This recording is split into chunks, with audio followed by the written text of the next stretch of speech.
जय आदिवासी.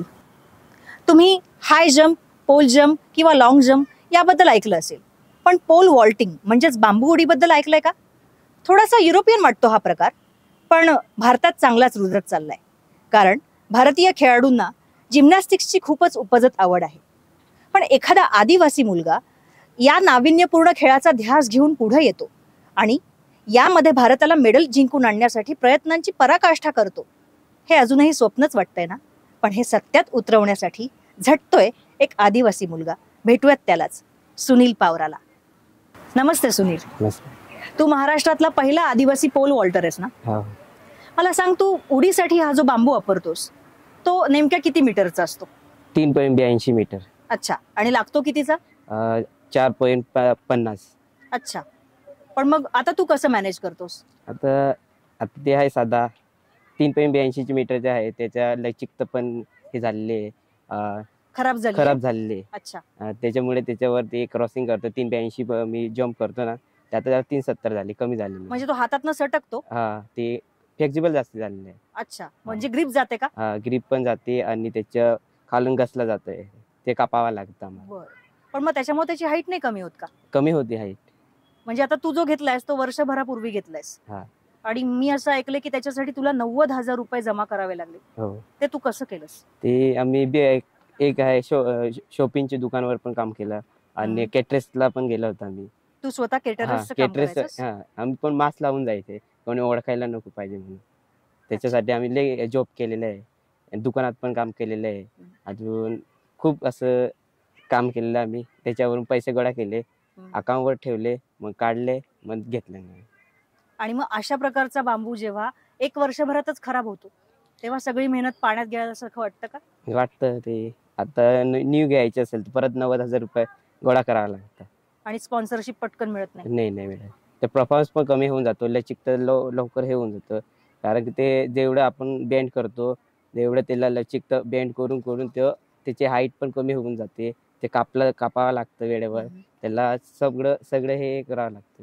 म्हणजे डोळ्यासमोर दिसत असतं की कशामुळे नेमकी आपण हरतोय, काही करता येत नाही. त्याच्यावर काही सोल्युशन निघत नाही आपलं. त्याच्यासाठी ते खूप हे करावं लागतं. खरं. सुनील, पोल वॉल्टिंग किंवा बांबू उडीच्या या प्रकारासाठी कोणत्या गुणांची आवश्यकता असते रे? गुणांचे ते फ्लेक्झिबल बॉडी करावं लागते, लचिकता सारखी पूर्ण.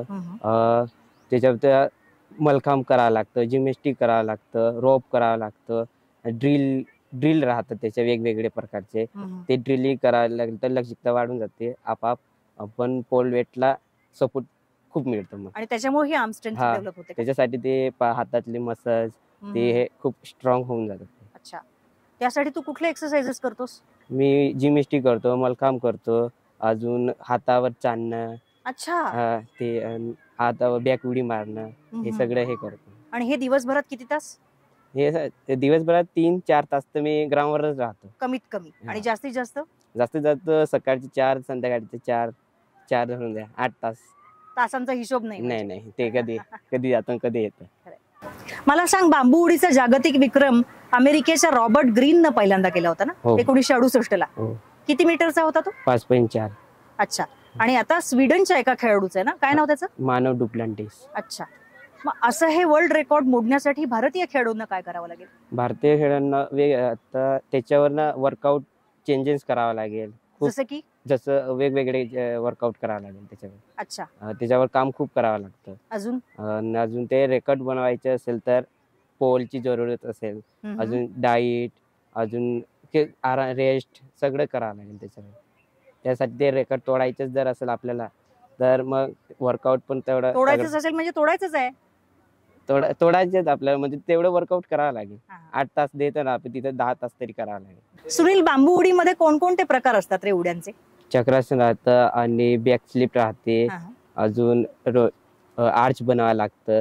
ते उड्या हे प्रकारचे राहतात ते. अच्छा. आणि हात, चक्र, पाय वगैरे ह्यांच्या पण उड्या असतात का? हा. बर. तुला यातला कुठला प्रकार आवडतो? कोणती स्टाईल तुझी आहे? बॅक उडी. का बरं? कारण की ती मला चांगली वाटते. म्हणजे तुझी आर्म स्ट्रेंथ जास्त आहे त्याच्यामुळे? कशी काय बिल्डअप झाली, म्हणजे सुरुवात कशी झाली याची बॅक फ्लिपची? बॅक फ्लिपची पहिलं मी मांडीवर पडायचं, नंतर मी परत हळूहळू मॅटवर शिकलं. सरांनी मला रोलिंग शिकवले, त्याच्यावर मी हे करून घेतले. अच्छा, तुम्ही त्याच्यासाठी स्वतःचं काहीतरी कन्स्ट्रक्ट पण केलं होतं ना, की याच्यावर तुम्ही प्रॅक्टिस करू शकाल, हा. काय म्हणतात त्याला? स्विंग बार. अच्छा, तो तुम्ही तुमच्या हाताने तयार केला. हा, सरांनी बनवून दिला, मला आणून दिलं, ते याच्यावर मी करत राहायचं कंटिन्यू. आणि हे किती तास तू सराव करतोस बॅकफ्लिपचा? बॅक फ्लिपच्या कमी कमी अर्धा तासच करतो जास्तीत जास्त. ती कुठल्याही खेळामध्ये, राष्ट्रीय स्पर्धांमध्ये, आंतरराष्ट्रीय स्पर्धांमध्ये तुझं असेल तेव्हा तुझी कायम एक स्ट्रेंथ असेल बॅकफ्लिप म्हणजे. हा हा, ती स्टाईल राहील माझी. अच्छा, सुनील, तू अंडर 19 तर खेळलासच, पण पुणे विद्यापीठाच्या क्रीडा स्पर्धांमध्ये पण तू 2 वर्ष सातत्यानं चमकतोयस. हो. त्याचा अनुभव कसा राहिला? तिचा अनुभव, कारण की मी पहिल्यांदा विद्यापीठ खेळलं, हा हा तर पहिल्यांदा ग्राउंडला गेलो, तेव्हा वाटलं की मला आता माझ्यापेक्षा सिनियर पोरं राहतात, हा हा त्याच्यासोबत खेळायचं मला. हा. तर मला वाटलं पहिलं ग्राउंडला उतरवलं, मॅटवर गेलं, हम्म. किती मुलं येतात, कसं येतात, हम्म. चांगले प्लेयर आले. मग म्हटलं हम्म. घाबरलो पहिल्यांदा. पहिले जम्प केले, मग मला वाटलं की हा आपला नंबर फिक्स आहे हो आता. सकता है. हा. तर मग ते पहिले जम्प केले तर सगळं माझ्याकडे पाहत राहिले का त्याची क्रॉसिंग, त्याची जम्पिंग सगळं पाहत राहिलं माझ्या. मग मी आता माझा नंबरच आहे तर मी सोडणार नाही आता. ते घेतले जम्प, 3 जम्प एकदम परफेक्टली केले, क्वालिफाय करून दिला. पण जे लेवलला मला विद्यापीठ खेळायचं असेल ते क्वालिफाय झालं नाही, कारण की 382 जम्प केले मी. अच्छा, हा, तर क्वालिफाय होतं 4:30 होतं मला क्वालिफाय. तर माझा पोल छोटा होता, तर ओके. त्याच्यामुळे मी रिटर्न परत आलो नाशिकला. चुटपुटा डिफरन्स होता हा म्हणजे. हा. पुढच्या वेळेला याच्यावर काम करून तू नक्कीच भरारी घेशील. हो, आता परत ओपन खेळायचंय मला. त्याच्यासाठी आता मी सिनियर स्टेट. हा, सिनियर खेळणार आहे. त्याच्या मला पोल घ्यायचे प्रयत्न चालू आहे. आता थोडं पैसे गोळा केलेले आहे, तर आम्हाला हे मेहनत नक्की काढून टाकणार. नक्कीच, का नाही काढणार. 2016-17च्या विशाखापट्टणमच्या राष्ट्रीय स्पर्धांमध्ये तू फायनल्स पर्यंत चमकलास, पण त्यानंतर राष्ट्रीय स्पर्धांमध्ये त्याच प्रकारचा परफॉर्मन्स का नाही देता आला? कारण की लॉंग जम्पला 7.5 मीटर क्वालिफाय लावतात. अच्छा. हा, तेपर्यंत एवढी माझी जम्प पण नाही जायची, 6 मीटर जायची.